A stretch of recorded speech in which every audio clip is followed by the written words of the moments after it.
Hello, good morning student. मैं doctor Shrimati Shakuntala Jaiswal, Shri Agrasen girls college Korba, assistant professor geography.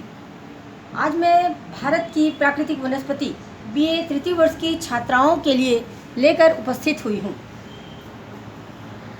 प्राकृतिक वनस्पति प्रकृति का एक महत्वपूर्ण संसाधन है जो वस्तुतः भौतिक वातावरण की विभिन्न दशाओं को प्रतिबिंबित करते हैं।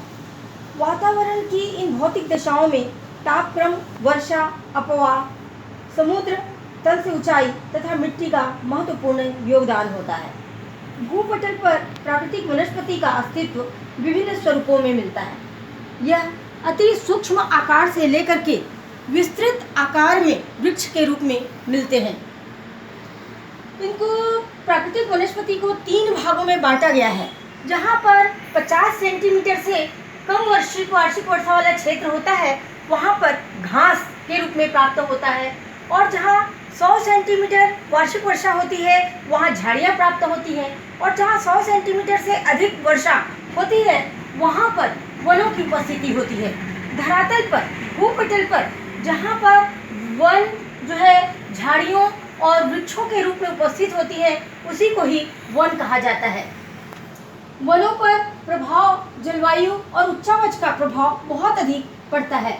प्रशासनिक दृष्टि से वनों को 3 भागों में बांटा गया है। प्रशासनिक दृष्टि से वनों को 3 भागों में बांटा गया है। सबसे पहली बात आती है सुरक्षित वन। सुरक्षित वन जिसको गवर्नमेंट अपने अधिकार में रखती है, और ये 54% भागों में फैला हुआ है सुरक्षित वन। यहाँ पशुओं को चराई प्रतिबंधित होती है, वृक्षों की कटाई भी प्रतिबंधित होती है। ये केवल वृक्षों के द्वारा वर्षा को आकर्षण करने का और जलवायु दशाओं को बनाए रखने का महत्वपूर्ण योगदान होता है इन वनों के द्वारा। दूसरी बात होती है रक्षित वन। रक्षित वन 29% भागों में होता है। यहाँ पर इन वनों में पशुओं की चराई किया जा सकता है और पेड़ पौधों की कटाई भी की जा सकती है, लेकिन व्यक्तियों को विशेष नियमों के अधीन यहाँ पर वृक्षों की कटाई या पशुओं की चराई पर अनुमति प्रदान की जाती है। तीसरी बात है अवर्गीकृत वन। ये 17% भाग पर अवर्गीकृत वन है, जिसको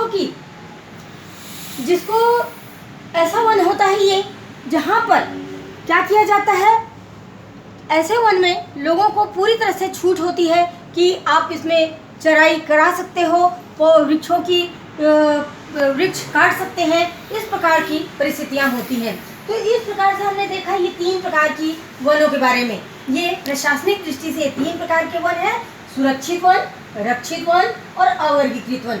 बच्चों, ये प्रश्न जो है विशेष रूप से पूछा जाता है कि प्राकृतिक वनस्पति के कितने प्रकार होते हैं या भारतीय वनों के प्रकार क्या है, और दूसरी बात इसी में भारतीय अर्थव्यवस्था पर वनों का क्या प्रभाव है।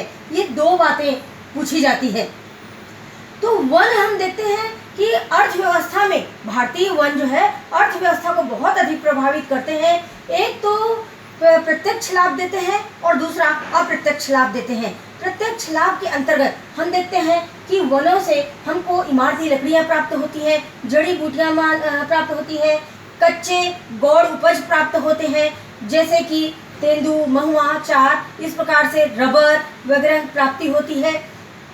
तो ये सब हम क्या कहलाता है, ये अपने को प्राप्त होने वाले प्रत्यक्ष लाभ कहलाता है। और अप्रत्यक्ष लाभ किसको कहते हैं?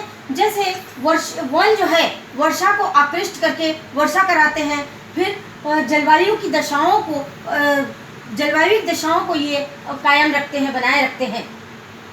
इसके अलावा जड़ें जो हैं पौधों की जड़ें जो हैं क्या करती हैं, जड़ें मिट्टियों को मजबूती से बांधे रखती है, इसलिए क्षरण नहीं हो पाता, मिट्टियों का कटाव नहीं हो पाता है। तो इस प्रकार से हम देखते हैं कि वनों का आर्थिक महत्व की दृष्टि से देखें तो प्रत्यक्ष लाभ भी होता है, अप्रत्यक्ष लाभ भी होता है, बहुत सारे लाभ होते हैं। और वन से राजस्व प्राप्त होते हैं जिसमें तकरीबन 8 करोड़ रुपए का लाभ प्राप्त होता है देश को। तो इस प्रकार से हम देखते हैं प्रत्यक्ष लाभ और अप्रत्यक्ष लाभ दोनों ही होता है। अब हम देखते हैं कि वनों के कितने प्रकार होते हैं, भारतीय वनों के कितने प्रकार होते हैं। तो सबसे पहले हम देखते हैं ये है पर्वतीय वन। इसको हम भारत के उत्तरी भाग में हिमालय पर्वतीय क्षेत्र है, ये हिमालय पर्वतीय क्षेत्र जिसको हम कहते हैं, क्या कहते हैं, पर्वतीय क्षेत्र या पर्वतीय वनस्पति कहा जाता है। इसको दो भागों में बांटा गया है पर्वतीय वनस्पति को।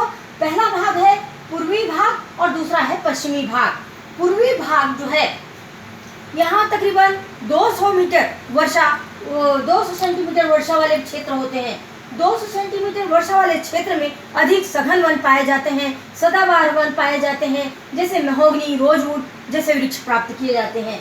और पश्चिमी घाट में, पश्चिमी भाग में, पश्चिमी पर्वतीय क्षेत्र में इसकी ऊंचाई अधिक तो होती है लेकिन वर्षा यहाँ पर कम पाई जाती है। तो दोनों क्षेत्रों में कम, यानी दोनों की वनस्पतियों में अंतर होता है। पश्चिमी पर्वतीय क्षेत्र में जो वन होते हैं यहाँ पर झाड़ियों जैसे वृक्ष पाए जाते हैं, और पूर्वी भाग में जो पाए जाने वाले वृक्ष हैं वो कैसे होते हैं, ऊंचे ऊंचे घने सघन वन पाए जाते हैं। इन वनों में जो वर्षा होती है कितनी होती है, तकरीबन 200 सेंटीमीटर वर्षा होती है। और अत्यधिक वर्षा 200 सेंटीमीटर से अधिक वर्षा होने से यहाँ सदाबहारी वनों की उपस्थिति होती है। दूसरी बात आती है ज्वारी एवं डेल्टाई वन। ज्वारी एवं डेल्टाई वन, ये ज्वारी एवं डेल्टाई वन, और उससे पहले मैं बताने जा रही हूँ आपको मरुस्थली एवं अर्ध मरुस्थली वनस्पति। ये होता है मरुस्थली एवं अर्ध मरुस्थली वनस्पति। ये है रेगिस्तानी भाग, राजस्थान, गुजरात, ये वाले क्षेत्र होता है जहाँ पर मरुस्थली वनस्पति पाई जाती है। यहाँ पर वर्षा जो है 50 सेंटीमीटर से कम वार्षिक वर्षा वाला क्षेत्र होता है, जहाँ पर वृक्ष जो है इनकी ऊंचाई 5 मीटर से कम वृक्ष, कितना 5 मीटर से कम ऊंचाई वाले वृक्ष पाए जाते हैं।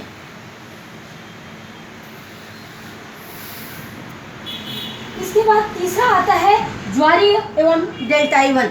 इन वनों को मैनोग्रेव या सुंदरी वन भी कहा जाता है, और यहाँ पर वनों की मुख्य रूप से नदियाँ डेल्टा बनाती हैं। निचले दलदली भागों में यहाँ पर मिलती है, और वृक्षों की जड़ें सदा दलदली भागों में डूबी रहती है, और कुछ जड़ें सतह से ऊपर भी निकली रहती है। इन वृक्षों की ऊंचाई जो है 20 से 30 मीटर के मध्य मिलती है, और ये सदाबहारी वृक्ष होते हैं। इसमें गोदावरी, कृष्णा, कावेरी का डेल्टाई भाग मुख्य रूप से मिलता है। सुंदरी, केवड़ा, बेत, केतकी, ताड़ यहाँ वृक्ष मुख्य रूप से पाई जाती हैं। इसके बाद तीसरा ज्वारी एवं डेल्टाई वन के बाद आता है उष्णकटिबंधीय पर्णपाती वन। चौथा नंबर आता है उष्णकटिबंधीय पर्णपाती मानसूनी वन। उष्णकटिबंधीय मतलब जहाँ गर्म भाग होता है, और पर्णपाती मतलब मानसून आने पर क्या होता है, ये अपने पत्ते गिरा देते हैं। ऐसे वनों को क्या कहते हैं, पर्णपाती मानसूनी वन कहते हैं। और यहाँ पर बड़े ऊंचे ऊंचे वृक्ष पाए जाते हैं, और घने दलदल भी पाए जाते हैं।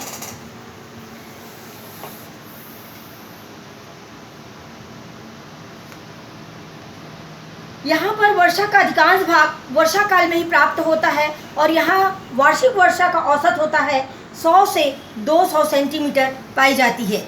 इन वनों में शुष्कता से बचने के लिए पत्तियाँ अपना पेड़ जो है अपनी पत्तियाँ गिरा देते हैं, और मानसूनी वृक्षों की ऊंचाई यहाँ पर 10 से 45 मीटर के मध्य में मिलती है।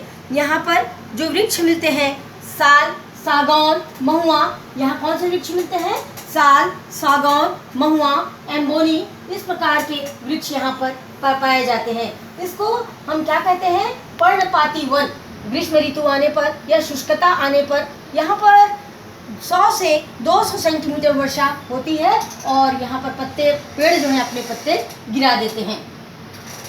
ये हुआ आपका उष्णकटिबंधीय पर्णपाती मानसूनी वन। उसके बाद आता है उष्णकटिबंधीय सदाबहार वन। उष्णकटिबंधीय सदाबहार वन ये जो है केरल, महाराष्ट्र के तटीय भागों में पाया जाता है। ये उष्णकटिबंधीय सदाबहार वन यहाँ 200 सेंटीमीटर से अधिक वर्षा वाला क्षेत्र होता है। ये कुछ भाग इधर भी, ये बांग्लादेश के पश्चिमी भागों में और कृष्णा, कावेरी के तटीय क्षेत्रों में भी इस प्रकार के वन पाए जाते हैं।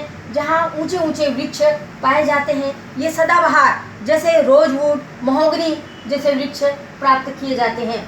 उसके बाद आता है शुष्क मानसूनी वन। ये जो है छत्तीसगढ़, भारत का मध्य भाग, प्रायद्वीपीय भाग, यहाँ पर शुष्क मानसूनी वन प्राप्त किए जाते हैं। ये उष्णकटिबंधीय शुष्क मानसूनी वन जो है उपस्थिति उन भागों में मिलती है जहाँ पर 50 से 100 सेंटीमीटर वर्षा होती है, और ये क्षेत्र जो है 100 सेंटीमीटर के मध्य वार्षिक वर्षा प्राप्त करते हैं। और यहाँ वृक्षों की ऊंचाई जो है 5 से 10 मीटर के मध्य मिलती है। इन वृक्षों की जड़ें जो है गहराई में चली जाती हैं और वृक्षों की जल की सतत रूप से आपूर्ति होती रहती है। वृक्षों की पत्तियाँ छोटी होती हैं, रोएदार होती हैं तथा तनों पर मोटी और खुरदुरी छाल होती है, जिससे वाष्पीकरण की दर कम हो जाती है। और वृक्षों के मध्य कटीली तथा सवाई घास भी मिलती है। आम, बरगद, पीपल, तेंदू, महुआ इस प्रकार के वृक्ष यहाँ पर प्राप्त किए जाते हैं। तो इस प्रकार से हम क्या देखते हैं कि भारत की प्राकृतिक वनस्पति ये कितने प्रकार के बताए गए हैं? 6 प्रकार के प्राकृतिक वनस्पति बताए गए हैं। तो इन प्राकृतिक वनस्पतियों का भारतीय अर्थव्यवस्था में बहुत अधिक महत्व है। तो बच्चों इसको बहुत ही याद रखें, इन 6 प्रकारों को, और अर्थव्यवस्था में इसका क्या महत्व है इस पर भी ध्यान दीजिए। और बच्चों यदि ये मेरा वीडियो पसंद आया हो तो इसको लाइक करें और सब्सक्राइब करें। धन्यवाद।